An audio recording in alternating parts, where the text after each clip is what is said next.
বিসমিল্লাহির রহমানির রহিম। আজকে হচ্ছে আমরা যে বিষয় মানে রসায়ন এর ধারণা যে প্রথম চ্যাপ্টারটি আর কি, এই চ্যাপ্টারটি হচ্ছে আমরা লাস্ট ক্লাসে হচ্ছে আলোচনা করছিলাম। তো আজকে হচ্ছে আবার এই চ্যাপ্টারটার একটু সামারি দিব আর কি। এই কারণে যে আমরা খুব দ্রুত সময়ে কিছু বিষয় আলোচনা করছিলাম, এগুলো একটু রিক্যাপ করব এবং কেন আসলে এই চ্যাপ্টারটা পড়বো আর কি। আমরা এই চ্যাপ্টারটাতে শুরুতে যে জিনিসগুলো পড়ছিলাম আর কি, ইন্ট্রোডাকশন টু কেমিস্ট্রি, রসায়নের পরিচিতি। তো রসায়নের পরিচিতি থেকে যদি আসে তাহলে জ্ঞানমূলক কিছু প্রশ্ন আসতে পারে, কেন রসায়নের পরিচিতিটা আমরা জানবো আর কি। তারপর রসায়নের পরিধি বা ক্ষেত্র সমূহ আর কি, এই জায়গাটা থেকেও জ্ঞানমূলক বা অনুধাবনের বিভিন্ন কোশ্চেন আসতে পারে আর কি। হ্যাঁ, বা কোনো ব্যাখ্যামূলক আসতে, বিজ্ঞানের সাথে রসায়নের যে সম্পর্ক জাস্ট এটা যা জানার জন্য তেমন এত বেশি ইম্পর্টেন্ট। রসায়ন পাঠের গুরুত্ব এই জায়গাটা থেকে কোনো মানে প্রয়োগের কোনো কোশ্চেন আসতে পারে, আমি দেখাবো কেন। রসায়ন অনুসন্ধান বা গবেষণা প্রক্রিয়া, ঠিক আছে, এটা জানার যে দরকার, এই কেন গবেষণা প্রক্রিয়াটা জানা দরকার। যারা রিসার্চার হয়েছে বা যারা সায়েন্টিস্ট হয়েছে বা যারা গবেষক হয়েছে আর কি, তারা হচ্ছে মূলত কি প্রক্রিয়া অবলম্বন করে গবেষণা করতে হয়, বা আমরাও কি প্রক্রিয়া গবেষণা করে, এই জিনিসটা তোমাদেরকে দেখাবো আর কি। তারপরে রসায়নের পরীক্ষাগার ব্যবহারে ও পরীক্ষাগারে ব্যবহৃত বিভিন্ন রাসায়নিক দ্রব্য ব্যবহারের সতর্কতায়, এই যে এটা এটা সবচেয়ে বেশি ইম্পর্টেন্ট। এটা থেকে এমসিকিউস, বুঝতে পারছো, এমসিকিউ আসবে, অথবা তোমার মনে করো অনুধাবনমূলক কোনো প্রশ্ন আসতে পারে, বা জ্ঞানমূলক প্রশ্ন আসতে পারে, অথবা এটা মেডিকেল এডমিশন টেস্টে এখান থেকে কোশ্চেন আসতে পারে। বুঝতে পারছো কিনা? আচ্ছা, জি ভাইয়া। মেডিকেল এডমিশন টেস্টে আসতে পারে, এমসিকিউ তে আসতে পারে, বা বিভিন্ন জায়গাতে আসতে পারে। এর চেয়ে বড় ইম্পর্টেন্ট একটা বিষয় আছে, কি জানো? গত ক্লাসে কিন্তু আমরা এটা পড়ছিলাম, বলে আমরা 1.6 জিটা এটাকে সবচেয়ে বেশি গুরুত্ব দিতেছি। কেন গুরুত্ব দিচ্ছি? কারণ আমরা যখন রসায়ন নিয়ে কাজ করতে যাব, তখন আমরা যে কোনো সময় দুর্ঘটনা করতে পারে। যদি আমি এই জিনিসটা না শিখি এবং বাস্তব জীবনে যদি আমরা এটা অ্যাপ্লাই না করি, তাহলে কি হবে, আমি নিজে এই দুর্ঘটনার শিকার হয়ে, ঠিক আছে, আমার বড় ধরনের অ্যাক্সিডেন্ট হতে পারে, এমনকি আমি মারাও যেতে পারি। তাহলে জীবনের চেয়ে বড় তো আর কোনো কিছু নাই, ঠিক না? আছে নাকি? হুম। না ভাইয়া। হ্যাঁ, আগে তো বেঁচে থাকতে হবে। তো আমার বেঁচে থাকার জন্য আমার সেফটি সিকিউরিটিটা সবচেয়ে বেশি জরুরি। এটা কেবল যে মেডিকেল এডমিশন টেস্ট পরীক্ষার মধ্যে এমসিকিউ আসবে, অনুধাবন আসবে, এই জন্য না। বাস্তব জীবনে আমার এই জিনিসটার প্রায়োগিক সেক্টরটা খুবই গুরুত্বপূর্ণ আর কি। তো আমরা লাস্ট ক্লাসে করছিলাম, জাস্ট আজকে জাস্ট একটু রিকেপ করবো আর কি। এটা হচ্ছে এরকম।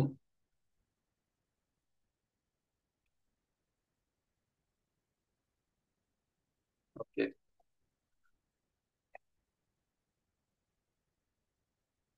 দেখো আমরা গত ক্লাসে যেটা বলছিলাম আর কি, যে আর রসায়ন শব্দটা কই থেকে আসছে, এটা আমরা গতকালকে সেই কি প্রচার, আমি তোমাদের মনে করাই দিচ্ছি অতটুকু, এখানে ইয়ে করার কিছু নাই আর কি, মানে টেনশন করার কিছু নাই। এটা হচ্ছে তোমার আলকেমি শব্দ থেকে। তো তারপর আমরা কিন্তু বলছিলাম যে জাবির ইবনে হায়ানকে বলা হয় কি রসায়নের জনক। তারপর এখানে বলতেছিলাম যে অ্যান্টনি লেভাসিয়ে যে আধুনিক রসায়নের জনক, এটাও পরীক্ষাতে আসতে পারে আর কি। কেমিস্ট্রি শব্দটা, এই যে আলকেমি শব্দ থেকে আসছে কেমিস্ট্রি আর কি। তো প্রথম যে জিনিসটা আর কি, রসায়নের পরিচিতি, তোমরা মেন বইয়ের মধ্যে যেটা দেখবা আর কি, ওখানে দেখবে রসায়নের পরিচিতিতে এখানে একটা ইনফরমেশন আছে যে প্রথম ব্যবহৃত ধাতুর নাম হচ্ছে কি স্বর্ণ বা গোল্ড। প্রথম ব্যবহৃত ধাতু কি? স্বর্ণ। হ্যাঁ, স্বর্ণ। এটা কিন্তু যে কোনো পরীক্ষায় আসতে পারে, মেডিকেল এডমিশনটা সে চলে আসতে পারে। বুঝতে পারছো কিনা? এখন প্রশ্ন হচ্ছে কেন আসলে এত ডিটেলস আমি কেন বলতে চাইতেছি।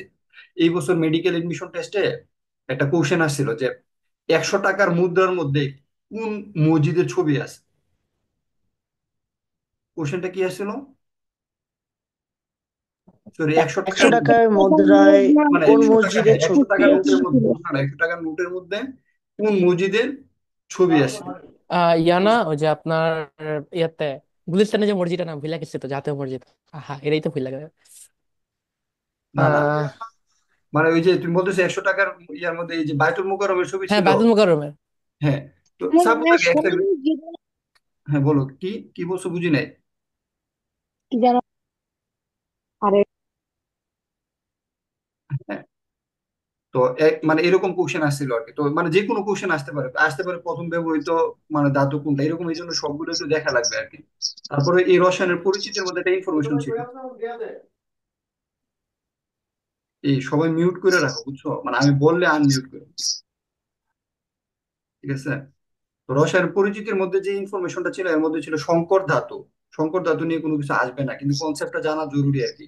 দুই বা তাতোধিক ধাতুকে গলিয়ে, ঠিক আছে, যদি একত্রে মিশ্রিত করে যদি কি করা হয়, ঠান্ডা করে, হ্যাঁ, যে নতুন ধাতুর মিশ্রণ তৈরি করা হয় তাকে কি বলে, সংকর ধাতু বলে। তোমরা এই সংকর ধাতুর অনুপাতটা, এটাও মেডিকেল এডমিশন টেস্টে আসে। এইটা এমসিকিউ হিসেবে, এটা এখন আসে নাই। মনে করো যেমন সীসা, সীসাতে কি আছে, যেটাকে আমরা বলি ব্রোঞ্জ। ব্রোঞ্জ একটা সংকর ধাতু কেন, এখানে কুপার এবং টিন এই দুইটা ধাতুকে মিশ্রিত করে এটাকে তৈরি করা হয়েছে। এর মধ্যে কুপার আছে 90%, টিন আছে কত, 10%।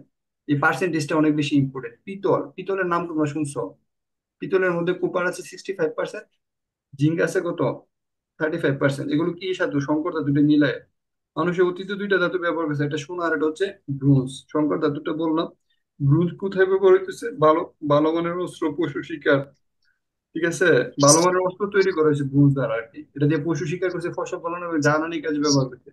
সবচেয়ে বেশি যেটা এমসিকিউ হিসাবে হচ্ছে বিদ্যুৎ পরিবাহী তারে কি ব্যবহার করা হয় নর্মালি। বিদ্যুৎ পরিবাহী তার, আমাদের বাসায় যে বিদ্যুৎ পরিবাহী তার আছে এগুলোতে কি ব্যবহার করা হয়, কপার বা তামা ইউজ করা হয়। তৃষা, তোমার এটা মিউট করো।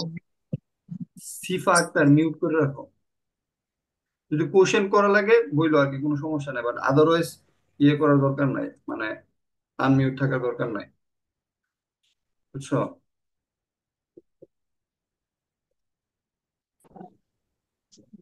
হ্যাঁ, তারপরে দেখো আমরা প্রথম যে ইয়াটাতে ছিলাম আর কি, এটাতে হচ্ছে যে আমরা এই জিনিসগুলো পড়ছি অলরেডি। মানে এখান থেকে যে জিনিসটা ইম্পর্টেন্ট ছিল এটা হচ্ছে যে অ্যাটম শব্দটা কই থেকে আসছে, গ্রীষ্মতে অ্যাটম আস থেকে, অ্যাটম শব্দের অর্থ কি, এটা এমসিকিউ হিসেবে অনেক সময় আসে। অ্যাটম শব্দের অর্থ কি, ইনভিজিবল বা অবিভাজ্য আর কি। তারপরে আর এখানে কিছু তথ্য তথ্য দেওয়া আছে, এই জিনিসগুলো অনেক সময় এমসিকিউ হিসেবে আছে। এই জিনিসগুলো আমরা অলরেডি পড়ছি। মানে প্রিজারভেটিভস কি, খাবার সংরক্ষণের জন্য জি, বিভিন্ন বেল নিয়ে আসো। উপাদান, কাগজের উপাদান কি, কাগজের উপাদান সেলুলোজ, পাকলে কি হয় না হয় এই জিনিসগুলো দেখছি। প্রাকৃতিক গ্যাসের মূল উপাদান মিথেন। এই কোশ্চেনটা মেডিকেল এডমিশন টেস্টে অনেকবার আছে। কোশ্চেনটা কি বলতো, প্রাকৃতিক গ্যাসের মূল মূল উপাদান উপাদান কি? মিথেন। মিথেন। এই কোশ্চেনটা কিন্তু অনেকবার আছে, বুঝতে পারছো? এটা কিন্তু মানে এটা খুবই ইম্পর্টেন্ট একটা কোশ্চেন।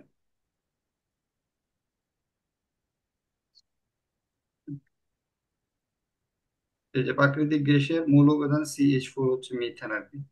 ঠিক আছে, এটা বিভিন্ন জায়গায় আসছে আর কি।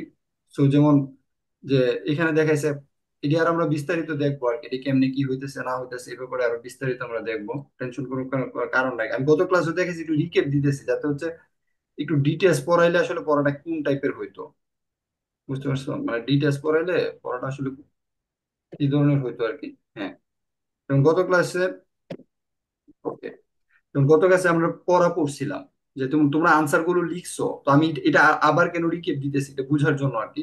তখন আমাদের একটা কোশ্চেন ছিল কি, যে কাঁচা আম টক কিন্তু পাকা আম মিষ্টি। মিষ্টি। এরকম একটা মিষ্টি কোশ্চেন ছিল কেন? না? হ্যাঁ, মিষ্টি কেন, এরকম একটা কোশ্চেন আমরা গত ক্লাসে পড়ছি না? জি ভাইয়া। আমরা কি পড়ছিলাম, যে কাঁচা আমের মধ্যে কি থাকে, যে জৈব অ্যাসিড জৈব থাকে। অ্যাসিড থাকে।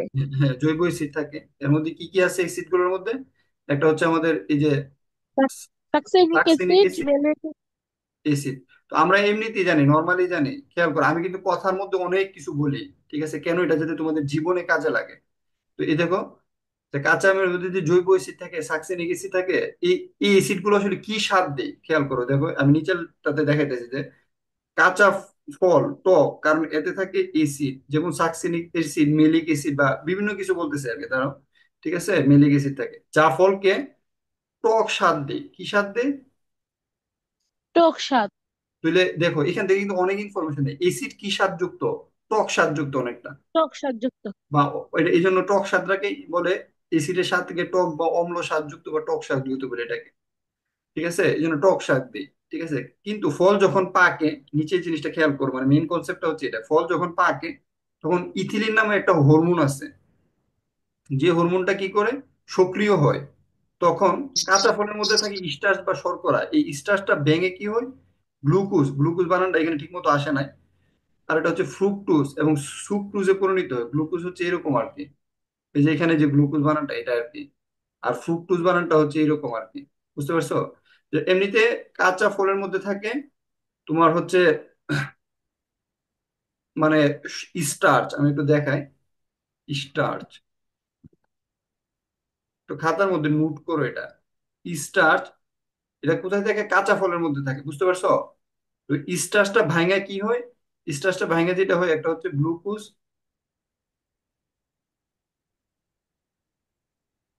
একটা হচ্ছে ফ্রুকটোজ,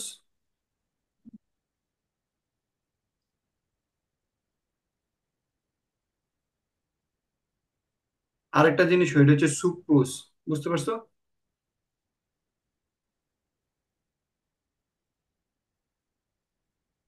এটা কিসের প্রভাবে? হরমোনের প্রভাবে। যে হরমোনটার প্রভাবে হয়, এই হরমোনটার নাম হচ্ছে কি? ইথিলিন। কি হরমোনের প্রভাবে? ইথিলিন। কিন্তু এটা এনজাইম। কোশ্চেনটা এই হরমোন দিয়ে আসে না, মেডিকেল ভর্তি পরীক্ষায় কোশ্চেনটা কি আসে জানো? কোশ্চেনটা আসে যে একটা এনজাইমের প্রভাবে হয়, এই এনজাইমটার নাম হচ্ছে তোমার অ্যামাইলেস।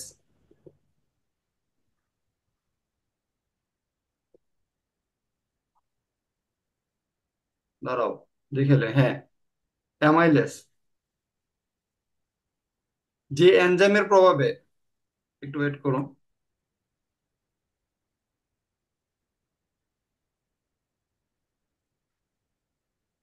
যে এনজাইমের প্রভাবে স্টার্চ, স্টার্চ মানে কি? শর্করা। স্টার্চ মানে কি? শর্করা। শর্করার কি কোনো স্বাদ আছে? শর্করার কিন্তু কোনো স্বাদ নাই, বুঝতে পারছো কি না? যে শর্করার কোনো স্বাদ নাই, যে এনজাইমের প্রভাবে, ঠিক আছে, শর্করা বা স্টার্চ গ্লুকোজ এবং ফ্রুকটোজ এবং মানে গ্লুকোজ, ফ্রুকটোজ এবং সুক্রোজে পরিণত হয়, তাকে কি বলে? অ্যামাইলেস। কোন এনজাইমের প্রভাবে এটা হয়? ইথিলিন। ইথিলিন না, ইথিলিন হচ্ছে হরমোন, এই জন্য পরীক্ষার প্যাস লেগে যাবে। রেসপন্স করার জন্য ধন্যবাদ। হরমোন, ইথিলিনটা কি? ইথিলিন হরমোন, আর অ্যামাইলেজ হচ্ছে ওই এনজাইম। কাছে এটা কমেন্ট করছে, প্রথম ব্যবহৃত ধাতু হলো তামা। আচ্ছা, এটা প্রথম ব্যবহৃত ধাতু কি তামা? এটা বইয়ের মধ্যে আছে আর কি। তো তামা হইলে তামাই, বই যেটা আছে এটাই রাইট, অন্য কোনো কিছু রাইট না।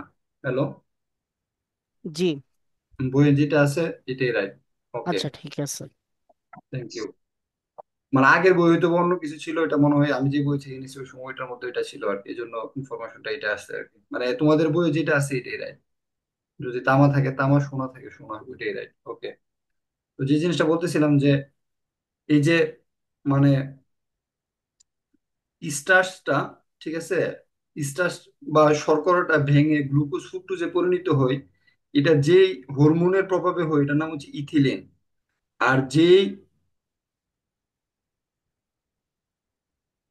এনজাইমের প্রভাবে হয় সেটা কি?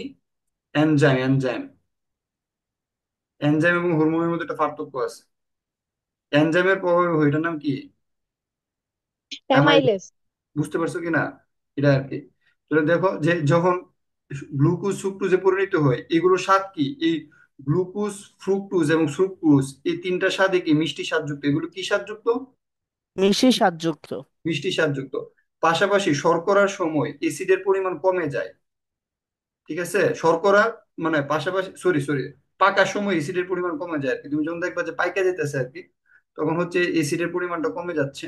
মানে যে কোনো জিনিস যখন পাকবে তখন স্বাভাবিক এসিডের পরিমাণ কমে যাবে। এসিড যখন কমে যায়, একই সাথে টেনিন, টেনিনও একটা স্বাদ আছে, এটা একটু পরে দেখবো। কমে গিয়ে কি হয়, টেনিন যখন কমে যায় তখন এটার মধ্যে কষ থাকে, কাঁচা ফলের মধ্যে একটা কষ থাকে দেখবে, কিন্তু পাকা ফলের মধ্যে কি কষটা ওইভাবে থাকে না। তাহলে কষ ভাবটা কি পায়? হ্রাস পায়।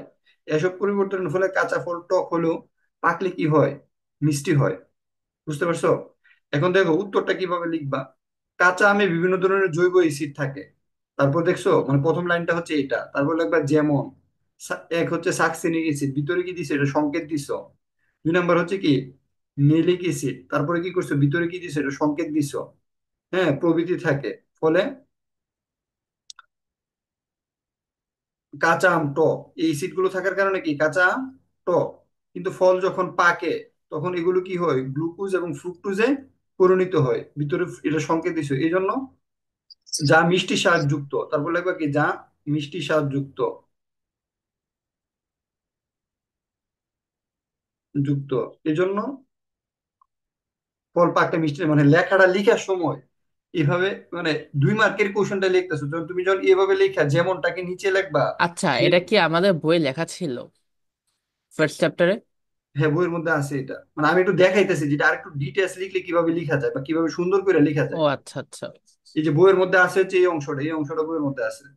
হ্যাঁ, এই এটাই তো অংশটা বলি। কিভাবে লিখবা, এই অংশটা এইভাবে লিখবে যে কাঁচা আম বিভিন্ন ধরনের জৈব অ্যাসিড থাকে, দাড়ি দিবা, দিয়ে লিখবা যেমন, যেমন কি এক্স, তারপর নিচে লাইনে লিখবা সাকসিনিক অ্যাসিড, তারপর লিখবা প্রভৃতি হুম থাকে, ফলে কাঁচা আম টক স্বাদ যুক্ত হয়, এই কথা লিখবা। তারপর লিখবা ফল, কিন্তু আম যখন পাকে, তারপরে এই লাইনটাই ওইখানে, কিন্তু আম যখন পাকে তখন এই অ্যাসিড গুলো রাসায়নিক পরিবর্তন হয়ে গ্লুকোজ এবং ফ্রুক্টোজে পরিণত হয়। গ্লুকোজের সংকেত C6H12O6, ফ্রুক্টোজের সংকেত কি, এটা এই তো পরীক্ষাতে আইবো, ঠিক আছে, যা মিষ্টি স্বাদ যুক্ত, এই জন্য এটা হয়। অথবা নিচের উত্তরটা লিখতে পারো। দেখছো যে একটা জিনিস যে শুধু বইয়েরটাই পড়লে হইব না, আমি যখন আরেকটু ডিটেলস পড়বো তাহলে পড়াটা লেখাটা একটু মানে একটু ডেভেলপ হইতেছে কিনা, তুমি যদি একটু সময় নিয়ে পড়বা। আমার কথা কি বুঝতেছো? জি ভাইয়া। ভাইয়া দেখ, আমাদের প্রথম সিটি পরীক্ষায় সাকসেনিক অ্যাসিড ও ম্যালিক অ্যাসিডের সংকেত এসেছিল। ও সাকসিনিক অ্যাসিড এবং মিলিক অ্যাসিডের সংকেত চলে আসছে, খেয়াল করছো, কিন্তু বইয়ে কি সাকসিনিক অ্যাসিড এবং মিলিক অ্যাসিডের সংকেত আছে? না ভাইয়া। আচ্ছা, বই হচ্ছে সাকসিনিক অ্যাসিড এবং মিলিক অ্যাসিডের কোনো সংকেত নাই, ঠিক আছে, কিন্তু প্রথম সেমিস্টার পরীক্ষাতে সাকসিনিক অ্যাসিড এবং মিলিক অ্যাসিডের সংকেত চলে আসছে। হুম, থ্যাংক ইউ। দাঁড়াও একটু ওয়েট করো,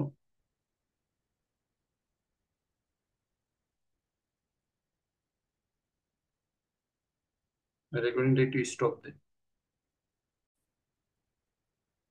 তো আমি যে জিনিসটা বলতে চাচ্ছিলাম আর কি, তোমরা যখন মানে ডিটেলসটা পড়বা, তাহলে বইয়ের বাইরে গিয়েও পড়তে হয় কিনা, আমি জিনিসটা বুঝাইতে চাইতেছি। কাফি যে কোশ্চেনটা বলছে যে ওই পরীক্ষাতে আছে, এটা কিন্তু মানে বাস্তব। তোমরা যখন নটরডেম বা হলি ক্রসে ভর্তি পরীক্ষা দিবা তখন দেখবা যে বইয়ের বাইরে থেকে কোশ্চেন আসতেছে, এমনকি ফাইনাল পরীক্ষা তো আসতে পারে।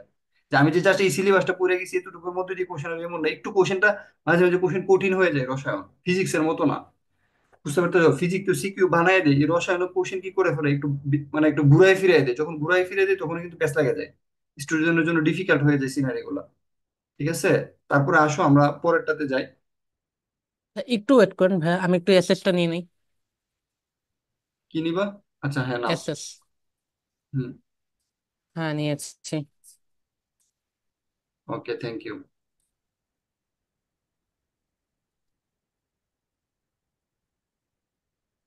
স্টার্চ কি একটা শর্ট করা? হ্যাঁ, স্টার্চ মানে হচ্ছে শর্করা, শর্করার ইংরেজি শব্দ আর কি। শর্ট করা। আচ্ছা দেখো, এখানে জিনিসটা মানে এই ইনফরমেশনটা যদি আমরা আরো ডিটেলস দেখি যে কিভাবে একটা ফল পাকলে, মানে একটা কাঁচা ফল পাকলে মিষ্টি হয় আর কি। দেখো, স্টার্চটা কিভাবে ভাঙে, দেখো, কাঁচা ফলে প্রচুর পরিমাণ যে জিনিসটা থাকে এটা হচ্ছে স্টার্চ, যেটা হচ্ছে শর্করা। যে স্টার্চটা থাকে কাঁচা ফলে, এটা কি স্বাদ দেয় না, মিষ্টি স্বাদ দেয় না, বুঝতে পারতেছো? কিন্তু ফল যখন পাকে তখন অ্যামাইলেজ এনজাইমের মাধ্যমে স্টার্চ ভেঙে গ্লুকোজ, ফ্রুক্টোজ এবং সুক্রোজে পরিণত হয়, যা মিষ্টি স্বাদযুক্ত। এখন পরীক্ষা যদি আসে গ্লুকোজ, ফ্রুক্টোজ এবং সুক্রোজের স্বাদ কি, টক নাকি মিষ্টি, মিষ্টি। বুঝতে পারছো কিনা? এটাও কিন্তু পরীক্ষাতে আসতে পারে। মিষ্টি। হ্যাঁ, পরীক্ষার কোশ্চেন যে কোন দিকে ঘুরবে এটা কিন্তু মানে আমি একটু ডিটেলসটা কেন দেখানো চাইতেছি, আমি এভাবে ডিটেলস পড়াবো এখন না, বই পাওয়ার কারণ না যে আমি এখনই সব ডিটেলস পড়াবো না। এই কোর্সটাই রেডি করা হয়েছে তোমাদেরকে ডিটেলস পড়ার জন্য, যাতে তোমরা শিখার পরে বলতে পারো যে এমুকের কাছে, এমুক ভাইয়ের কাছে বা এমুক স্যারের কাছে রসায়ন পড়ছিলাম বা এমুক ভাইয়ের কাছে ফিজিক্স পড়ছিলাম, তখন তোমাদের মধ্যে ওই এই সেন্সটা আসবে। আমি মানে জাস্ট মানে তখন এই জিনিসগুলো আরো ডিটেল বুঝতে পারবা। আবার এদিকে খেয়াল করো, যেটা বলছিলাম কাঁচা ফলে প্রচুর পরিমাণ সাইট্রিক অ্যাসিড, মেলিক অ্যাসিড এবং টার্টারিক অ্যাসিড থাকে বলছিলাম, যা টক স্বাদ দেয়, খেয়াল করছো?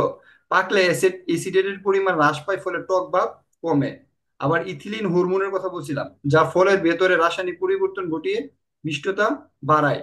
টেনিন, টেনিন একটা উপাদান আছে, ঠিক আছে, যে তিতা বা কষ এর সাথে কানেক্টেড, বা তিতা বা কষ যুক্ত, হ্যাঁ, যেটা যে উপাদানটা এটাকে কি বলা হয়, টেনিন, খেয়াল করছো? তিতা বা কষাযুক্ত যে উপাদানটা এটাকে কি বলে, টেনিন। ট্যানিন। যখন পাকে তখন এই টেনিনের পরিমাণটা কি হয়, কমে যায়। ফল যখন পাকে তখন এই টেনিনের পরিমাণটা কি হয়, কমে কমে যায়। যেতেছে। বুঝতে পারছো?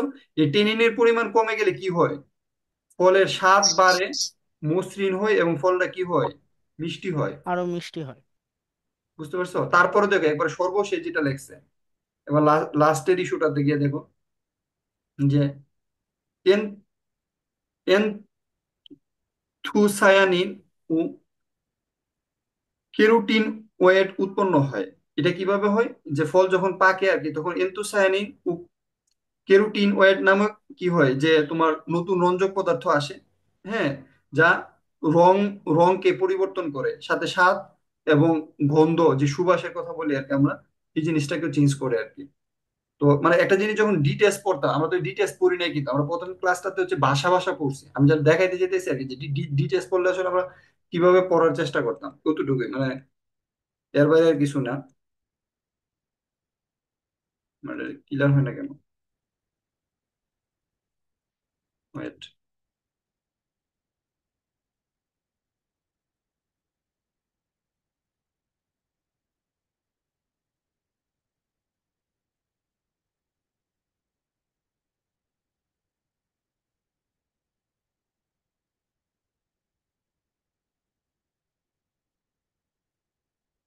ওকে, দেখো এই জিনিসগুলোকে অনেক সহজ ভাবে বলছে আর কি। ঠিক আছে, যে বিভিন্ন বইয়ের মধ্যে অনেক ইজি ভাবে লেখছে, পাকলে ফলে চিনি থাকে, পাকা ফলে চিনি থাকে, তাই ফল মিষ্টি লাগে। কাঁচা ফলে জৈব অ্যাসিড থাকে, জৈব অ্যাসিড চিনিতে পরিণত হয়। ফলে মানে এইভাবে বিভিন্ন ভাবে এর আনসার টানসার দিছে আর কি। কাঁচা ফল টক হয় কেন? ঠিক আছে, কাঁচা ফলে তোমার বিভিন্ন অ্যাসিড টিসিড থাকে আর কি, এই জন্য এটা টক হয় বকর বলছে। এখন দেখো যে আরেকটা কোশ্চেন, যে কোশ্চেনটা আমি তোমাদেরকে লেখাইছিলাম ক্লাসের মধ্যে, এই কোশ্চেনটার মানে মেইন বেসিকটা একটু বলি তোমাদের কাছে, তখন আর একটু ভালো লাগবে। এই কোশ্চেনটা হচ্ছে যে কাঁচা ফল সবুজ হয় কেন? খেয়াল করো, কাঁচা ফল সবুজ হয় কারণ এতে ক্লোরোফিল নামক রঞ্জক থাকে। ক্লোরোফিলের কালার কি তোমরা সবাই জানো? ক্লোরোফিল কোন বর্ণের? সবুজ বর্ণের। সবুজ। হ্যাঁ, সবুজ বর্ণের। কাঁচা ফলে, সবুজ বর্ণের। হ্যাঁ কাঁচা ফল সবুজ হয় কারণ এতে ক্লোরোফিল থাকে, ক্লোরোফিল নামক রঞ্জক থাকে যা সালোক সংশ্লেষণ প্রক্রিয়ায় সাহায্য করে। এখন যদি আমরা কোনো একটা ঘাসকে বা কোনো কিছুকে যদি আমি ঢেকে দিই, বুঝতে পারছো? ওই দেখো যেমন মাটিতে যে ঘাস আছে, ঘাসটাকে যদি আমি ঢেকে দিই, তাহলে কি হবে, এটা সূর্যালোকের উপস্থিতিতে পাবে না। ঠিক আছে, যার কারণে সালোক সংশ্লেষণ তৈরি করতে পারবে না, মানে এটা খাদ্য উৎপাদন করতে পারবে, মারা যাবে। তো এই সালোক সংশ্লেষণের যে উপাদানটা হেল্প করে, এটা নাম হচ্ছে ক্লোরোফিল। ফল যখন পাকে তখন খেয়াল করো, ওই পাকা ফলের মধ্যে একটু আগে আমরা বলছিলাম যে কি হরমোন নিঃসৃত হয়, ইথিলিন হরমোন। কি? ইথিলিন। ইথিলিন হরমোন নিঃসৃত হয়। তো ইথিলিন হরমোন ইথিলিন হরমোন। নিঃসৃত হয়ে এই ক্লোরোফিলটাকে ভেঙে ফেলে। কাকে ভেঙে ফেলে? ক্লোরোফিলকে। ক্লোরোফিলকে ভেঙে ফেলে। তাহলে খেয়াল, ক্লোরোফিলকে। হ্যাঁ, ক্লোরোফিলকে ভাঙে কোন hormone? Ethylene hormone. Ethylene ethylene. Hormone. Ethylene হ্যাঁ, হরমোন। যার ফলে কি হয়, ক্লোরোফিল যেহেতু ভেঙে যায়, তাহলে ভেঙে যাওয়ার সাথে সাথে কি হবে, এটা যদি থাকতো বডিতে তখন কি হইতো, মানে সবুজ রং থাকতো। ভেঙে যাওয়ার সাথে সাথে সবুজ রং কি হবে, কমে যাবে। সবুজ রং হুম। কমে যাবে এবং একই সাথে আরেকটা ঘটনা ঘটে। কি ঘটনা ঘটে? এই ফলের ভিতরে থাকা ক্যারোটিনয়েড। ক্যারোটিনয়েডের যে রঞ্জক আছে আর কি, এই ক্যারোটিনয়েড রঞ্জকটা কি হয়ে, এটা সক্রিয় হয়ে ওঠে, মানে এই ক্যারোটিনয়েডটা অ্যাক্টিভ হয়ে ওঠে। বুঝতে পারছো? মানে এটা জি ভিতর ভাইয়া। থেকে আরো অ্যাক্টিভ হয়ে যায়। তো ক্যারোটিনয়েড সক্রিয় হওয়ার কারণে কি হয়, যা হলুদ এবং কমলা রং প্রদান করে। কি করে? হলুদ এবং হলুদ এবং কমলা কমলা রং প্রদান করে। প্রদান করে। প্রদান করে। ঠিক আছে, এই জন্য হচ্ছে তোমার মানে এই কাঁচা ফল পাকলে তোমার হচ্ছে এই সবুজ বর্ণ থেকে হলুদ বা কমলা রং হয়। তো হলুদ এবং কমলা রং প্রদানের জন্য দুইটা ঘটনা ঘটতেছে। একটা হচ্ছে ইথিলিন হরমোনের প্রভাবে ক্লোরোফিল ভাঙে যেতেছে, এটা হচ্ছে একটা সিনারি, সিনারি ওয়ান। বুঝতে পারতেছো? ক্লোরোফিল ভাঙে যেতেছে, এটা হচ্ছে সিনারি ওয়ান। আর সিনারি টুটা কি, এই যে কেরোটিন ওয়েট নামক যে রঞ্জক পদার্থ আছে, ঠিক আছে, রঞ্জক, এটা কি হয়, এটা সক্রিয় হয়ে ওঠে বা অ্যাক্টিভ হয়ে ওঠে। সক্রিয় হয়ে ওঠে। হ্যাঁ, এটা তোমার সক্রিয় হয়ে ওঠে। বুঝতে পারতেছো? তো এটা সক্রিয় হওয়ার করার ফলে এটার ভিতরে যে কালার আছে আর কি, কালার গুলো তোমার মানে হলুদ বা কমলা রং অতি অতি সহজে কি হয়, দৃশ্যমান হয়। এরপর আমরা গত ক্লাসে এটা পড়ছিলাম যে আমরা যদি এটা দেখাই আর কি, যে মোম যে জিনিসটা, যে কেরোসিন বা মোমের দহন বা, হ্যাঁ, এটার দহন হচ্ছে তোমার মানে মোমবাতির দহনের ফলে আর কি, বা হাইড্রোকার্বনের কে যদি আমরা পুরাই, মোমবাতি হোক আর বা অন্য কোনো হাইড্রোকার্বন হয় আর কি। হাইড্রোকার্বন হচ্ছে হাইড্রোজেন এবং কার্বনের সমন্বয়।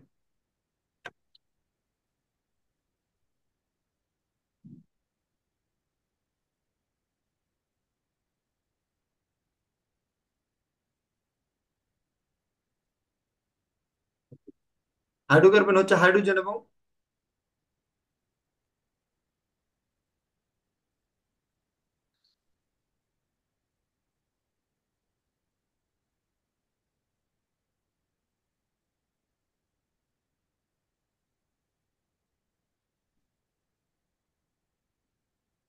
ওয়েট করো।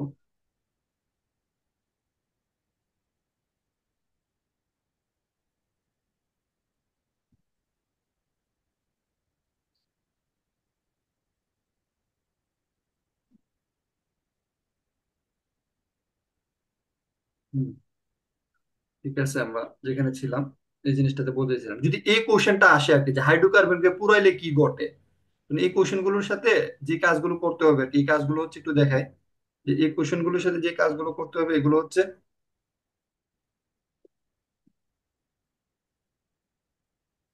তোমাকে এখানে একটা ছবি আঁকতে হবে, বুঝতে পারছো? মনে করো এই যে আমি একটা মোমবাতির একটা ছবি আঁকার চেষ্টা করতেছি, যদি আমার ওকে এই মুহূর্তে ছবি আঁকাটা খুবই টাফ, মানে এটা দিয়ে ছবি আঁকাটা অনেক টাফ, তারপর আমি দেখি আঁকতে পারি কিনা।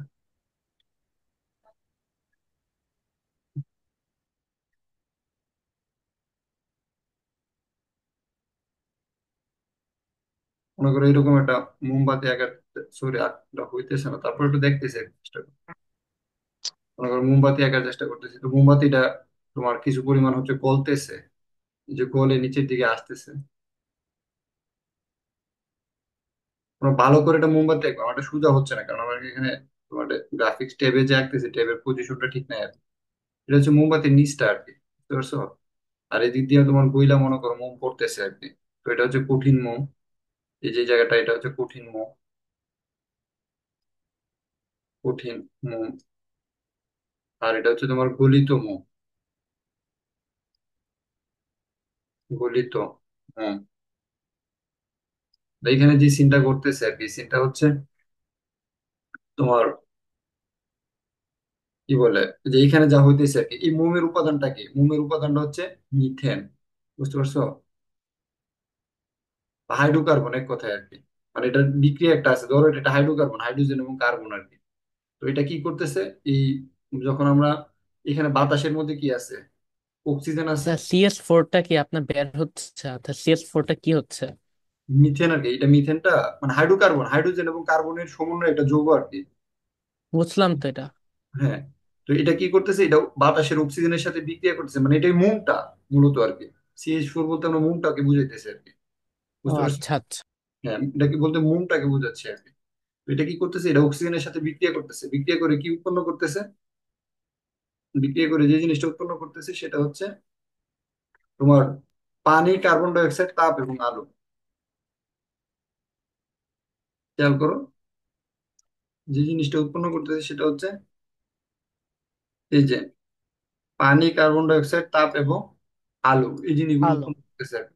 তো এখানে যদি আমরা কি করি, মানে বাস্তবে আসলে এটা তৈরি, যেমন গলিত মোম যে জায়গাটা, তুমি এটা লিকুইড না, মানে এখানে তোমার পানি আছে, আর বাতাসের মধ্যে কি উড়ে যেতেছে, কার্বন ডাই অক্সাইড উড়ে যাচ্ছে। বাষ্প। হ্যাঁ, তারপরে মনে করো এখানে মোমটা যখন জ্বলতেছে, তোমরা তাপ দেখ, মানে এখানে কি জায়গাটা গরম হয়ে যাবে না, জি ভাইয়া। তাপ, তাপ পাওয়া যাবে। আর এই জায়গাটা যে আগে ছিল অন্ধকার, এখন কি হয়ে যাবে, মোমটা জ্বলার আলোকিত। আলো লাইট আলোকিত। লাইট চলে আসবে, বুঝতে পারতেছো কিনা? এই ফিগারটা তোমরা দিবা জি। যখন এই আনসার গুলো লিখবা, চেষ্টা করবো 2 মার্কের উত্তর হইলে একটা ফিগার দেওয়ার জন্য। মানে আমি বুঝাইতে দিতেছি যে আসলে কিভাবে লিখলে মার্কটা বেশি পাইবা। যেমন একটু আগে একটা উদাহরণ দেখাইছিস যে তোমার সাকসিনিক অ্যাসিড এর যে তোমার সংকেতরা, এই সংকেতরা লিখার জন্য এই এক্সাম্পল দিয়ে লিখবা, তখন দেখা যাবে কি যে মার্কটা বেশি আসবে। মানে এটা পরীক্ষার জন্য অনেক বেশি কাজে লাগবে আর কি। ওকে। ওয়েট, একটু দাঁড়ান, লেখা নেই।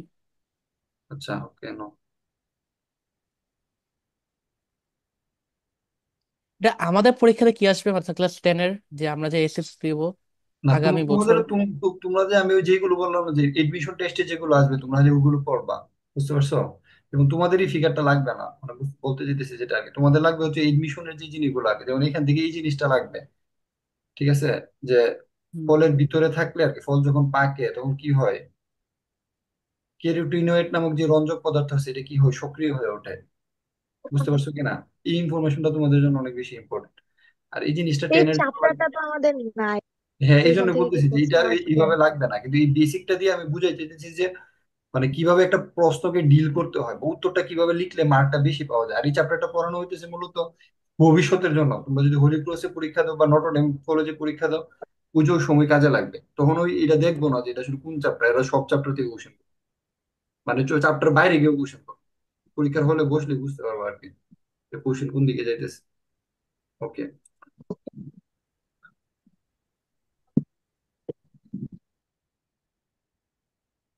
হুম। এরপরে খেয়াল করো, আমরা ক্লাসের মধ্যে পড়ছিলাম একটা কোশ্চেন আর কি, আমি দ্রুত বইলা যাই এগুলো, এটা কিন্তু আমি গত ক্লাসে পড়াইছি।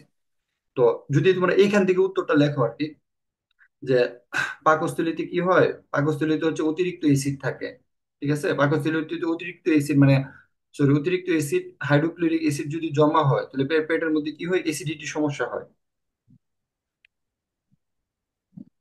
পাকস্থলীতে অতিরিক্ত এসিড, হুম, অতিরিক্ত হাইড্রোক্লোরিক এসিড জমা হলে এসিডিটি সমস্যা হয়। অ্যান্টাসিডে কি থাকে, aluminium hydroxide, aluminium. Magnesium oxide, sorry magnesium hydroxide, যেটাকে বলা হয় কি, যা হচ্ছে ক্ষার, যা হচ্ছে কি, ক্ষার। ক্ষার।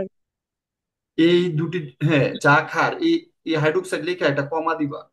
অ্যান্টাসিডে থাকে অ্যালুমিনিয়াম, হুম, হাইড্রোক্সাইড ও ম্যাগনেসিয়াম হাইড্রোক্সাইড, কমা দিয়ে লিখবা যা ক্ষার। বুঝতে পারছো?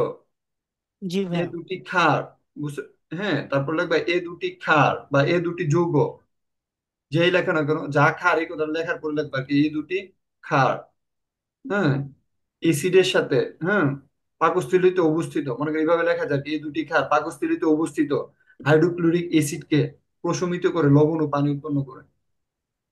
এভাবেও লেখা যায় এই দুটি ক্ষার, বা এইভাবে লিখে ফেলতে পারি এই দুটি ক্ষার, হুম, অ্যাসিডকে প্রশমিত করে বিক্রিয়া ঘটায়, বা এই দুটি ক্ষার পাকস্থলীতে অবস্থিত, পাকস্থলীতে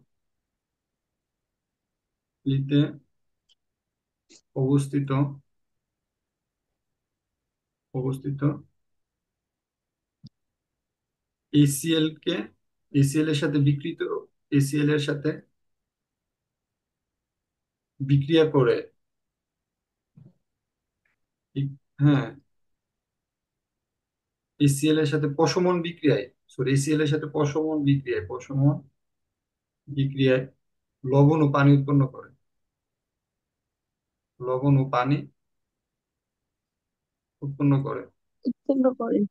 বুঝতে পারছো? তখন তুমি যখন এইভাবে লিখবা তখন এই দুইটা বিক্রিয়া দিবা, যেটা বইয়ের মধ্যে নাই। তুমি যখন এই বিক্রিয়াটা দিবা, দেখো তোমরা যদি বিক্রিয়া না মিলাইতে পারো তাহলে এই ফরম্যাটে লিখতে পারো, এই ফরম্যাটে যদি এরকম তীর চিহ্ন দাও তাহলে দুই পাশের এই সংখ্যাটা না মিলাইলেও সমস্যা নেই, যেমন এখানে 3 দিছে, তুমি যদি এই তীর চিহ্ন দিয়ে 3 না দাও কোনো সমস্যা নেই, বিক্রিয়া হবে। বুঝতে পারছো? যেমন এখানে 3 দিছে, এখানে যদি তুমি 3 না দাও তাও বিক্রিয়া হবে, মানে পরীক্ষায় মার্ক কাটবে না। বুঝছো? এই বিক্রিয়াটা কিভাবে করে এটা তো আমি গত ক্লাসে দেখাইছি, এটা দেখাইতেছি না, সময় খুব কম, মানে আমি এটা আসলে অনেক এত বেশি পড়াবো না। Just আমি বুঝাইতে যেতেছি আর কি, যে একটা কোশ্চেন কেমনি লিখতে হয়, কিভাবে লিখলে মার্কটা বেশি পাওয়া যায়, এই জিনিসগুলা। হ্যাঁ দেখো, এখানে একটা স্টুডেন্ট লিখছে যে প্রশমন বিক্রিয়া কি, এসিড ক্ষারের সাথে বিক্রিয়ায় প্রশমন বিক্রিয়া তৈরি হয়, পাকস্থলীতে যা থাকে তা হচ্ছে হাইড্রোক্লোরিক অ্যাসিড।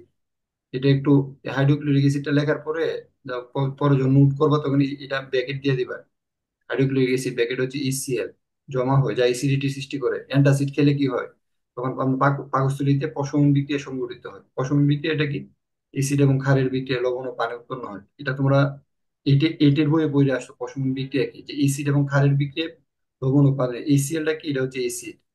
আর এর এই পাশটা কি, এই যে এই পাশে যেটা আছে অ্যালুমিনিয়াম হাইড্রোক্সাইড এবং ম্যাগনেসিয়াম অক্সাইড, এটা হচ্ছে তোমার ক্ষার। তাহলে এই দুইটা বিক্রিয়ার ফলে এই যে যেটা ক্লোরিন উৎপন্ন হয়েছে, ক্লোরাইড, অ্যালুমিনিয়াম ক্লোরাইড এবং ম্যাগনেসিয়াম ক্লোরাইড, এটা কি লবণ, আর এটা কি পানি। বুঝতে পারছো কিনা? লবণ ও পানি যখন হয়েছে তখন এটা প্রশমিত হয়ে গেছে। আমি দেখাই দিয়েছি যে এটা উত্তর কত সুন্দর করে লেখা যায়। ওকে। এরপর আসে লোহার মরিচা পড়া। এই আমি যখন নাইনে পড়ি, আমার নাইনের প্রথম সময় পরীক্ষা সম্ভবত এই কোশ্চেনটা আসছিল, মরিচার সংকেত কি? কোশ্চেনটা কি আসছিল?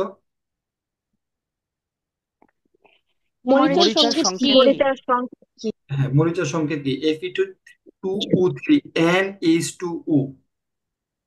Fe2O3 এন মানে কি? মানে মানে এন এর নাম্বারটাও বিভিন্ন হতে পারে আর কি, এন এর উপর ভিত্তি করে বাকিটা চেঞ্জ হবে। মানে অনেকগুলো এন ধরে বুঝাও আর কি। মনে করো এখানে মানে কিছু সংখ্যক পানির অণু আছে, এখন কতটুকু পানি, এন বলতে কি বুঝাইতেছে এটা একটু ডিটেলস বুঝাই। মনে করো এটা একটা লোহা, খেয়াল করো। মনে করো এটা একটা লোহা, এটা হচ্ছে আয়রন। আয়রনটার এখানে কি আছে, যখন আমি এটা এরকম লোহার জাতীয় বস্তুকে রাখছি, তাহলে এটার পাশে কি আছে, অক্সিজেন আছে না? মানে জি জি। স্যার। আমি যদি টেবিলের উপর এটাকে রাখি, তাহলে এটার সাথে কি আছে, অক্সিজেন আছে, ডেফিনেটলি অক্সিজেন। তো আয়রন কি করবে, অক্সিজেনের সাথে বিক্রিয়া করে Fe2O3 উৎপন্ন করছে।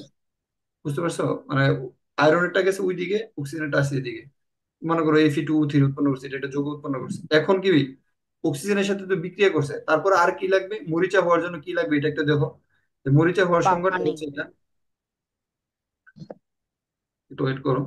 মরিচা হওয়ার সংজ্ঞাটা হচ্ছে যে বিশুদ্ধ লোহা, তাহলে কি লাগতেছে, আয়রন। তারপর কি লাগবে, বিশুদ্ধ লোহা কি লাগবে, জলীয় বাষ্প। মানে কি, পানি লাগবে। জলীয়। মানে জলীয় বাষ্প মানে কি, H2O। H2O, ও। ভেপার। বুঝতে পারছো? বি, আমরা দেখাইছিলাম না যে এল দিয়ে হচ্ছে লিকুইড, এস দিয়ে হচ্ছে কি, সলিড, সলিড। আর বি দিয়ে হচ্ছে ভেপর বা গ্যাসও বোঝা যায়। জলীয় বাষ্পটাকে বি দিয়ে অনেক সংকেত করে। ভাই, এটা কি আবার কি চাবি রাখতে হবে? না, চাবি আঁকতে হবে না, জাস্ট আমি বোঝানোর জন্য চাবিটা আনছি।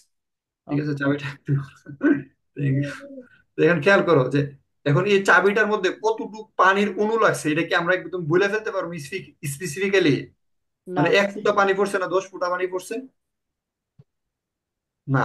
নর্মালি কিন্তু আমরা স্পেসিফিক্যালি পানিটা কতটুকু লাগছে, পানি মানে এই বা জানালার গ্রিলের মধ্যে যখন মরিচাটা ধরে আর কি, তখন কতটুকু পানি লাগছে, এই পানিটার পরিমাণটা কি আমরা স্পেসিফিক বলতে পারি? অনেক পানি না। লাগতে পারে, কমও লাগতে পারে, এই জন্য এটা এন দিছে। বুঝতে পারছো কি না? ধরে নাও আর কি, মানে বোঝানোর জন্য বলতেছি, অন্য কোনো কিছুই না ওইরকম।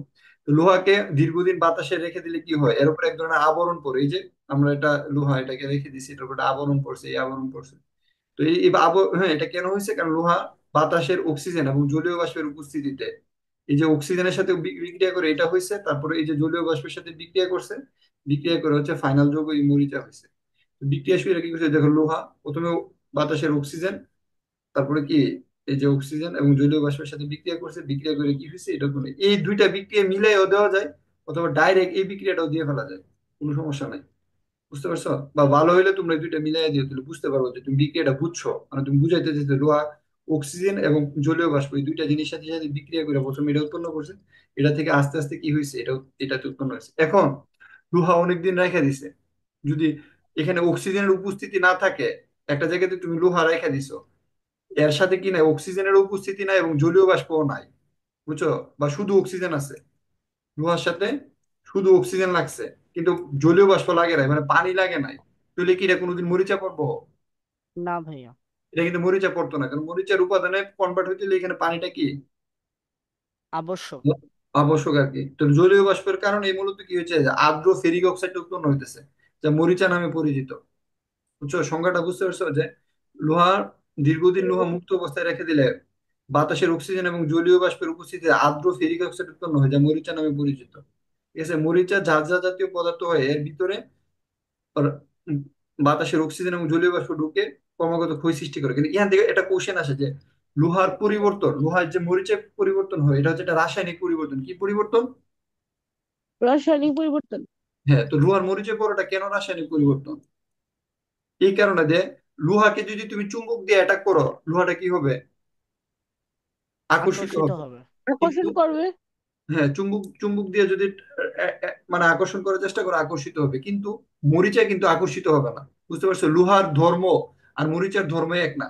যে পরিবর্তনের ফলে মৌল, ঠিক আছে, তার আগের অবস্থায় ফিরে আসতে পারে। হ্যাঁ, এবং মৌলের ভিতরের যে ইন্টারনাল যে ধর্ম, তার কোনো পরিবর্তন হয় না, অভ্যন্তরীণ ধর্মের কোনো পরিবর্তন হয় না, তখন সেটাকে বলে ভৌত পরিবর্তন। আর যখন অভ্যন্তরীণ গঠনের পরিবর্তন হয়ে যায়, ইন্টারনাল স্ট্রাকচারের পরিবর্তন হয়ে যায়, তখন এটা রাসায়নিক পরিবর্তন। এই মরিচায় যখন পড়ে তখন হচ্ছে রাসায়নিক পরিবর্তন, মানে এটা ইন্টারনাল স্ট্রাকচার পরিবর্তন হয়ে যায়। কারণ লোহার ধর্ম আর মরিচের ধর্ম কখনোই এক না। বুঝতে পারছো কিনা? এই কথা বলে কে? তারপর দেখো এখান থেকে যে বায়ুর যে উপাদানগুলো, এটা আমি গত ক্লাসে পড়াইছি, আমি আর দেখাইতেছি না। যে সারের উপাদানটা কি, কাগজের উপাদান কি, সেলুলোজ কি, এই জিনিসটা আমি লাস্ট ক্লাসে পড়াইছি। এখানে কোনটার উপাদান কি এটা একটু দেখবা। এখন দেখো জীববিজ্ঞানের সাথে যে সম্পর্ক, খেয়াল করো যে এইখান থেকে কোশ্চেন আসে অনেক সময়, মানে রসায়নের সাথে বিজ্ঞানের বিভিন্ন শাখার সম্পর্ক। ঠিক আছে, তো এখানে আর একটা কোশ্চেন দেখাইছে, মানে এটা আসলে মানে এটা বিক্রিয়া দেখাইছে আর কি, যে কার্বন ডাই অক্সাইড, হ্যাঁ, পানির সাথে বিক্রিয়া করে কি করছে, তোমার হচ্ছে গ্লুকোজ, এবং অক্সিজেন উৎপন্ন করছে। এই যে বিক্রিয়াটা আর কি, কার্বন ডাই অক্সাইড পানির সাথে বিক্রিয়া করে তোমার হচ্ছে গ্লুকোজ অক্সিজেন, সরি, পানির সাথে বিক্রিয়া করে গ্লুকোজ, পানি, অক্সিজেন এবং তাপ, মানে অক্সিজেন মানে হচ্ছে তাপ শক্তি উৎপন্ন করছে আর কি। এই হচ্ছে মেন বিক্রিয়াটা, বাট আমি তোমাদের এটা বোঝানোর চেষ্টা করতেছি। মানে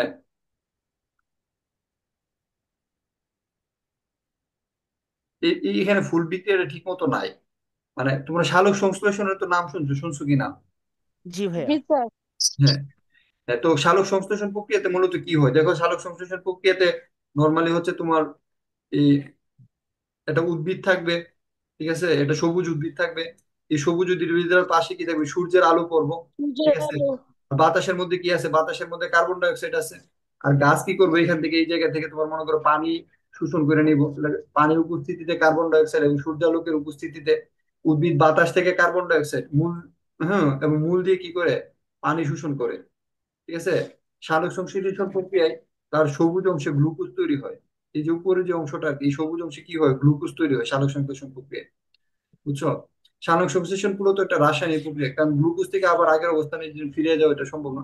উদ্ভিদের যেই, হ্যাঁ, উদ্ভিদ সূর্যালোকের উপস্থিতিতে সবুজ অংশে ক্লোরোফিলের সাহায্যে পানি এবং কার্বন ডাই অক্সাইডের সাথে বিক্রিয়া করে গ্লুকোজ উৎপন্ন করে।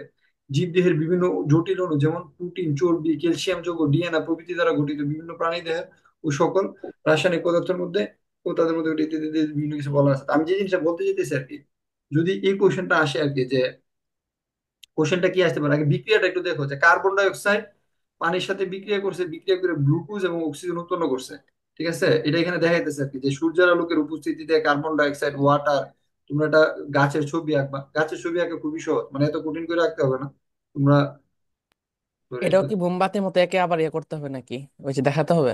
মানে বলতেছি আর কি, যদি কখনো সুযোগ থাকে, তুমি মনে করো এখানে একটা টব আঁকবা, নিচে টব আঁকলা, ছোট একটা টব আঁকছো, টব আঁকার পরে, ওকে নো ওয়েট,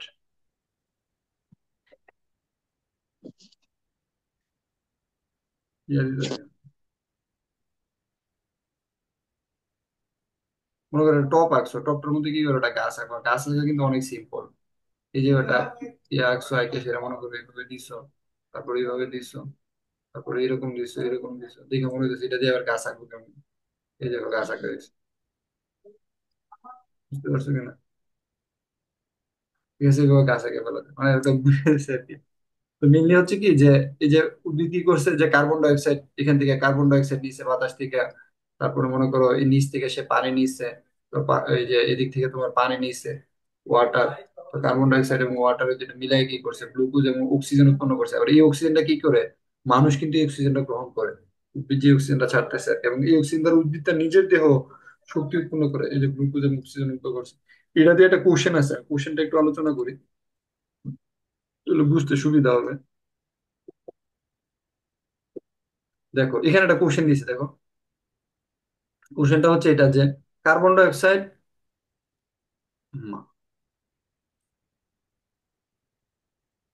হ্যাঁ, কার্বন ডাই অক্সাইড পানির সাথে বিক্রিয়া করছে, সূর্যালোক দিছে, দেওয়ার পরে এক্সটা কি হবে, ওয়াইটা কি হবে। তাহলে আমরা একটু আগে শিখছি এক্সটা হচ্ছে কি গ্লুকোজ, আর ওয়াইটা কি, ওয়াইটা হচ্ছে অক্সিজেন। খেয়াল আছে কিনা? জি ভাইয়া। কি শোনা যায়? জি, শোনা যাচ্ছে। দেখো, কার্বন ডাই অক্সাইড পানির সাথে বিক্রিয়া করছে, বিক্রিয়া করে কি করছে, গ্লুকোজ উৎপন্ন করছে।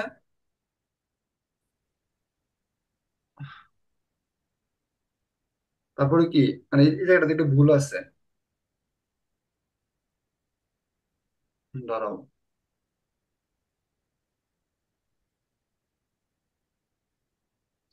মানে এখানেও পানি থাকবে, সমস্যা নাই। মানে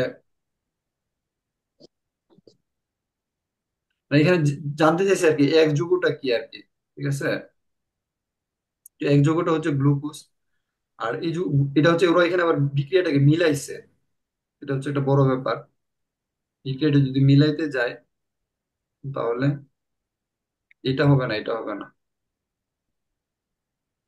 বুঝতে পারছো? দেখো, সালোক সংশ্লেষণ প্রক্রিয়া সবুজ উদ্ভিদ কোষে সূর্যালোকের উপস্থিতিতে দুইটা জিনিস তৈরি হয়। ঠিক আছে, জি স্যার। কার্বন ডাই অক্সাইড ও পানির বিক্রিয়ায় কি তৈরি হয়? গ্লুকোজ এবং কি উৎপন্ন হয়? বুঝতে পারছো? হ্যালো? জি স্যার। দেখো, সালোক সংশ্লেষণ প্রক্রিয়ায় কার্বন ডাই অক্সাইড এবং পানির বিক্রিয়ায় গ্লুকোজ এবং কি হয়, অক্সিজেন উৎপন্ন হয়। বুঝছো কি না? উৎপন্ন জি গ্লুকোজ স্যার। উদ্ভিদ দেহে স্থিতিশক্তি রূপে জমা থাকে। কি শক্তি রূপে জমা থাকে? স্থিতিশক্তি বা শক্তি। স্থিতিশক্তি রূপে। স্মৃতিশক্তি। সুতরাং সালোক সংশ্লেষণ প্রক্রিয়া উদ্ভিদ কোষে আলোক শক্তি কি হইতেছে, রাসায়নিক শক্তিতে পরিণত হইতেছে। বুঝছো, আলোক শক্তি রাসায়নিক শক্তিতে পরিণত হচ্ছে। যখন প্রাণী কোষে এই সঞ্চিত শক্তি খাদ্য রূপে গ্রহণ করে তখন প্রাণী কোষ দহন বিক্রিয়া হয়। এই গ্লুকোজ আবার অক্সিজেনের সাথে বিক্রিয়া করে পানি এবং কার্বন ডাই অক্সাইড উৎপন্ন করে। বুঝতে পারছো? এটা বলে দহন। এই বিক্রিয়াটা অনেক ইম্পর্টেন্ট। ঠিক আছে, এটা হচ্ছে যেমন উদ্ভিদ বা বা প্রাণী আর কি, যখন এই সঞ্চিত খাদ্য গ্লুকোজটাকে মানে নিজের দেহের মধ্যে মানে গ্রহণ করতে চায়, তখন কি করতে হয়, তাকে অক্সিজেনের সাথে কি করতে হয়, বিক্রিয়া করতে হয়। দেখবা যে আমরা যখন কোনো কিছু খাই, মানে এই গ্লুকোজ তো বুঝতে পারছো, গ্লুকোজ মানে কোনো একটা খাবার আর কি, ধরো ওটা খাবার। আমরা যখন খাবারটা খাই বা খাবারটা যখন বডিতে হজম হয়, তোমরা কখনো খেয়াল করছো কিনা যে শরীর যে গরম হয়ে যায়? জি ভাইয়া। শরীর কিন্তু গরম হয়ে যায়, মানে কিছু খাওয়ার পরে নর্মাল আছে দেখবা যে শরীর দিয়ে অনেক সময় ঘাম, মানে তুমি দ্রুত খাইলে বা অনেক কিছু করতে গেলে ঘাম উৎপন্ন হয়। বুঝছো কিনা? তো এই জায়গাটাতে কি হয় যে তোমার মানে একটা দহন বিক্রিয়া ঘটে, মানে অক্সিজেনের সাথে বিক্রিয়ার ফলে বডিতে তাপ উৎপন্ন হয়। দহন বিক্রিয়ায় তাপ শক্তি সমস্ত প্রাণী দেহে শক্তি যোগায়। এই যে দহন বিক্রিয়ায় যে তাপ উৎপন্ন হয়েছে এটা হচ্ছে সমস্ত প্রাণী দেহে শক্তি যোগাইতেছে। সুতরাং বলা যায় যে সালোক সংশ্লেষণ উৎপন্ন রাসায়নিক শক্তি যেটা হয় আর কি, এটা প্রাণী দেহে শক্তি যোগায় ইত্যাদি ইত্যাদি। আমি জাস্ট বোঝানোর চেষ্টা করতেছি আর কি, যে আমি যে ওই দিন পড়ায় গেছি এরপরে আরো ডিটেলস পড়ানোর অনেক সিচুয়েশন থাকে আর কি। বা অনেক সময় হয়ে গেছে, আর 10 মিনিট আছে। আচ্ছা দাঁড়াও, সমস্যা নেই, একটু শেষ করে ফেলি। Okay, এই বিক্রিয়াটা পড়ো, হ্যাঁ আমি দিয়ে দিব স্লাইডটা, টেনশন করার কারণে। নাইনের যারা আছে পড়ো, টেনের যারা এটা পড়তে হবে না। হুম, নাইনের যারা আছে এটা পড়ো আর কি। তারপর দেখো, পদার্থবিজ্ঞানের সাথে রসায়নের যে সম্পর্ক, আমরা দেখছি যে চুম্বক, কম্পিউটার, ইলেকট্রনিক্স বিভিন্ন জায়গাতে, তারপরে যে কয়লা টয়লা পুরাইয়া যে তোমার কি করা হয়, বিদ্যুৎ উৎপন্ন করা হয়, গণিতের সাথে কোয়ান্টাম মেকানিক্স, মানে এই টার্ম গুলো মনে রেখো যে গণিতের কোয়ান্টাম মেকানিক্সের সাথে সম্পর্ক। তারপর রসায়ন পাঠের গুরুত্ব, কীটনাশক বিভিন্ন জায়গাতে যে ব্যবহার করা হয়, এই কীটনাশক কেন ব্যবহার করে, এতে ফসলের কি ক্ষতি হয়, এটা দিয়ে তোমার পরীক্ষার মধ্যে মানে মানে প্রথম সময় পরীক্ষাতে এটা এমসিকিউ চলে আসতে পারে, কীটনাশকের ক্ষতিকারক দিক কি। তুমি এখানে এটা দিছে আর কি যে তোমার ক্ষেতের ফসল, পোকামাকড়, দেখো যে ক্ষেতের ফসল পোকামাকড় উম, মানে নষ্ট যাতে যখন করে ফেলে তখন কীটনাশক ইউজ করে। এই লাইনটা থেকে একটা সিকিউ উঠা দিতে পারে, সৃজনশীল প্রশ্ন উঠা দিতে পারে। তারপরে খাদ্যকে দীর্ঘদিন ধরে সংরক্ষণ করাকে কি বলা হয়, প্রিজারভেটিভ। মানে খাদ্যদ্রব্য যে সংরক্ষণ করা হয় এটাকে প্রিজারভেটিভ। প্রিজারভেটিভ কিভাবে করা হয়, মানে এটা প্রক্রিয়ার মধ্যে আর কি। যেমন তোমরা দেখবা যে বিভিন্ন বয়মের ভিতরে আমরা আচার সংরক্ষণ করি না, করি কিনা? জি স্যার। এটা বলে একটা প্রিজারভেটিভ। তারপরে মনে করো যে এই চিপসের যে প্যাকেট বা তোমার বিস্কিটের প্যাকেটের মধ্যে কি করে, মানে বিস্কিট সংরক্ষণ করে না বা আমরা এটাকে খাই না, মানে অনেকদিন রেখে এটা যদি বিক্রি করে, বা এটাকে বলে প্রিজারভেটিভস আর কি। খাদ্যদ্রব্য সংরক্ষণ করার যে প্রক্রিয়া আর কি, যে রাসায়নিক বিভিন্ন জিনিসগুলো ব্যবহার করে আর কি, প্রিজারভেটিভের সংজ্ঞাটা কি, এটা অনেক সময় পরীক্ষাতে আসে। তো এটাও পড়ো। এরপরে দেখো যে জিনিসটা হচ্ছে যেখানে কি ক্ষতি হইতেছে, এই জিনিসটা জাস্ট এটা রিডিং করে এটা থেকে আসে। এখানে এই ধাপটা আসে, যেমন রসায়নের গবেষণার প্রক্রিয়াটা কি। তোমরা এটা এখন পড়লে বুঝবা না, এটা আমি পরে যখন আবার 9 এর ক্লাস নেবো তখন দেখাবো। মানে টেনশন করার কোনো কারণ নাই। প্রথম হচ্ছে বিষয়বস্তু নির্ধারণ করা, যে আমি কি বিষয় নিয়ে রিসার্চ করব। বলতো কি বলছি, কি করতে হবে প্রথমে?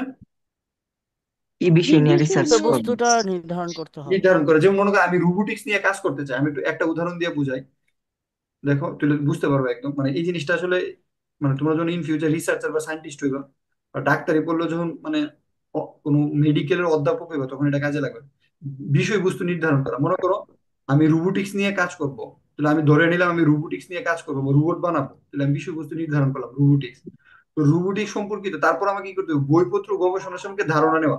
বিভিন্ন বইয়ের মধ্যে রোবোটিক্স নিয়ে লেখা আছে আছে কিনা, তাহলে ওই বইগুলো আমাকে পড়তে হবে। জি স্যার। ওই বুক গুলো আমাকে পড়াশোনা করতে হবে, রোবোটিক্স সম্পর্কিত যত বুক আছে, রোবোটিক্স রিলেটেড বুক। ঠিক আছে, বুক এটা কোন রিলেটেড হইতে হবে, রোবোটিক্স রিলেটেড।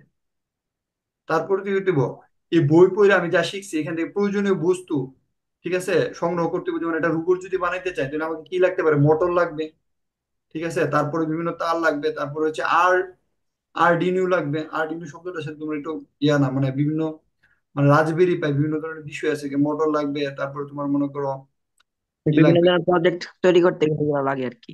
হ্যাঁ, যে মানে মানে যা যা দরকার আর কি, ঠিক আছে। তারপরে হচ্ছে ওয়্যার লাগবে, ঠিক আছে। তারপরে হচ্ছে আর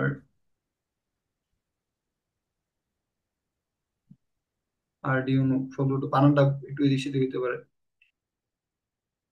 তারপরে হচ্ছে এরকম কিছু লাগবে, যা যা লাগে লাগবে। তারপর কি করবো, আমি এটা পরীক্ষা করতে হবো, এইগুলো নিয়ে একটা কি করতে হবো, মানে একটা রোবট বানাইতে হবো। এই জিনিসগুলো নিয়ে আমি কি করছি, একটা রোবট বানাইছি। বুঝতে পারছো, একটা লাইন ফ্লোয়ার রোবট বানাইছি। দেখো যে আমার হাতে একটা রোবট আছে, ফিজিক্সের ক্লাসের মধ্যে যে আমি কভার ফটোটা ইউজ করছি ওটার মধ্যে একটা রোবট আছে। মনে করো আমি রোবটটা বানাইছি, বানানোর পরে ঠিক আছে এই রোবটটাকে আমি কি করতে হবো, মনে করো একটা লাইন ফলো করে যায় কিনা, মনে করো এরকম একটা লাইন ফলো করে রোবটটা যাইতেছে কিনা, এটা আমাকে চেক করতে হইব, মানে পরীক্ষা করতে হইব, ঠিক না?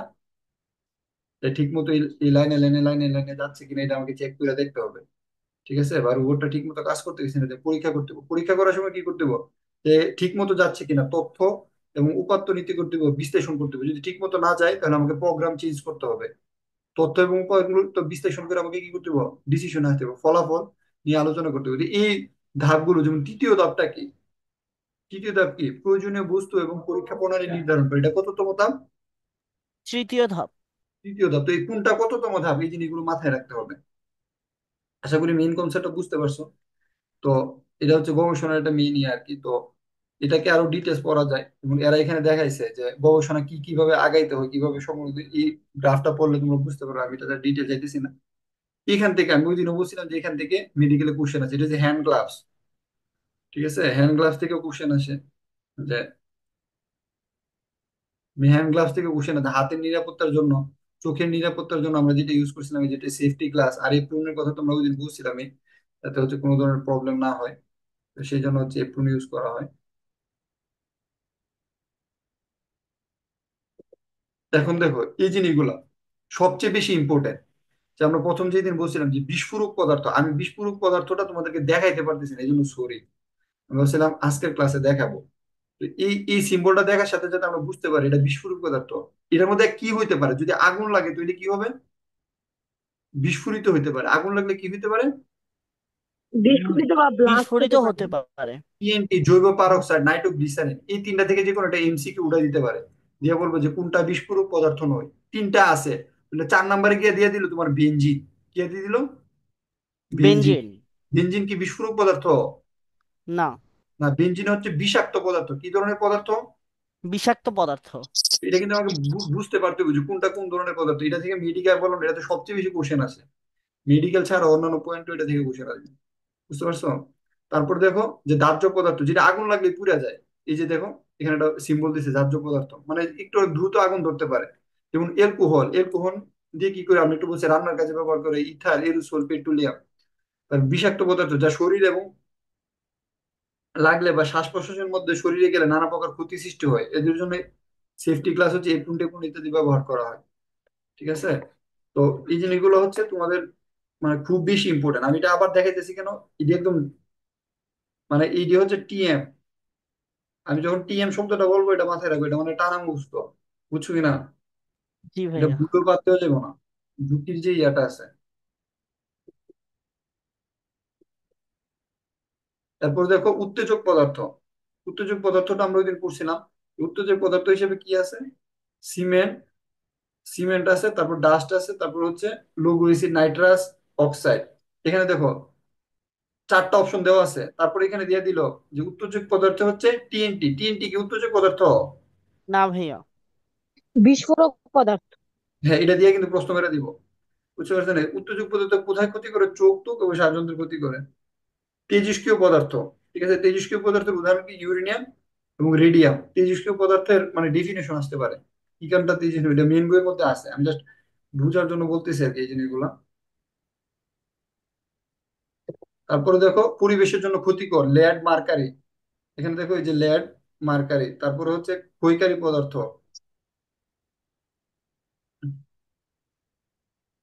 এগুলো মেডিকেলের পরীক্ষায় আসতে পারে, বিভিন্ন পরীক্ষায় আসবে। ক্ষয়কারী পদার্থ কি? হাইড্রোক্লোরিক অ্যাসিড, সালফিউরিক অ্যাসিড, তারপর সোডিয়াম হাইড্রোক্সাইড। মানে তারপর দেখো এই সিম্বলটা দিয়ে দিতে পারে, দিয়ে বলতে পারে এটা কি টাইপের হইতে, মানে হাতের মধ্যে বলে হাত পুড়ে যাবো, এই টাইপের আর কি।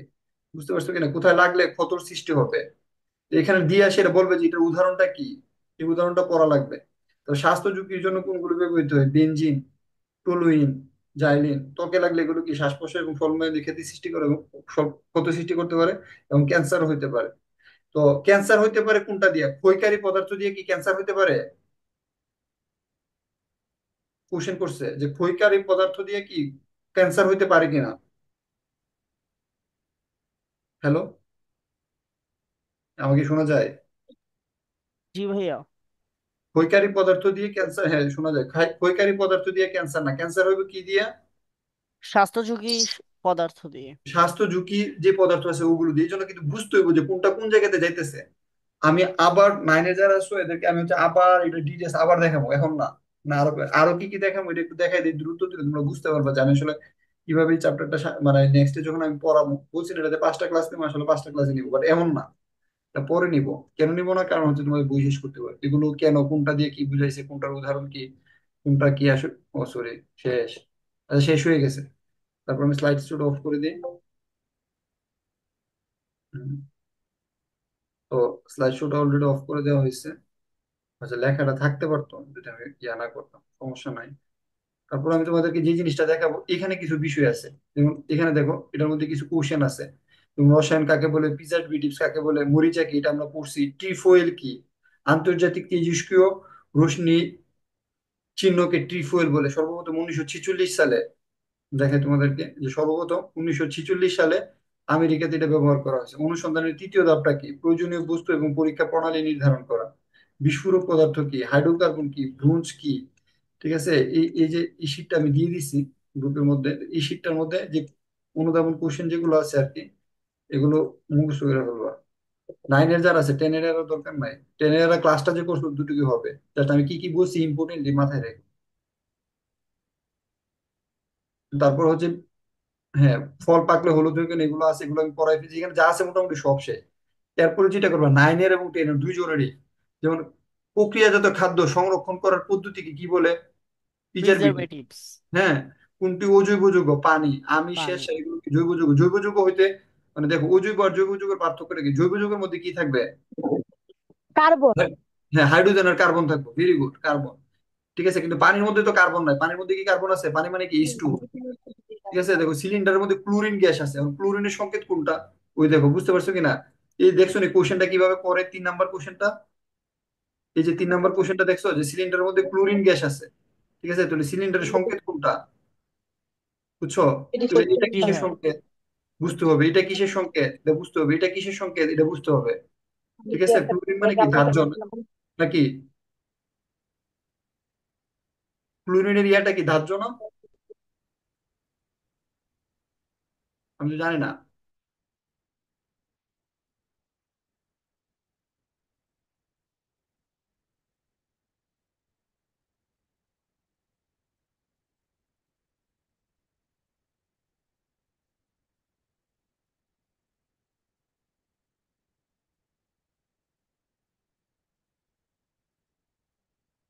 ও, ক্লোরিনটা কি তোমাদের ইয়ার বাইরে পড়ে গেছে?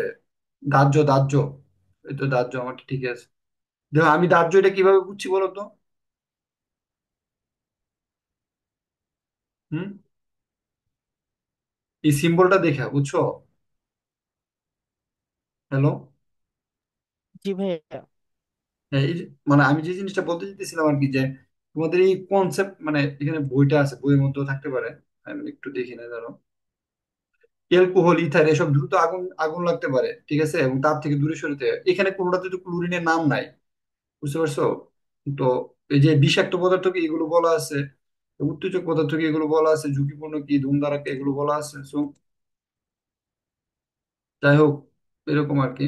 তো ওইভাবে ইয়া করবো আর কি। আমি কই জানি ছিলাম। হ্যাঁ, এখানে।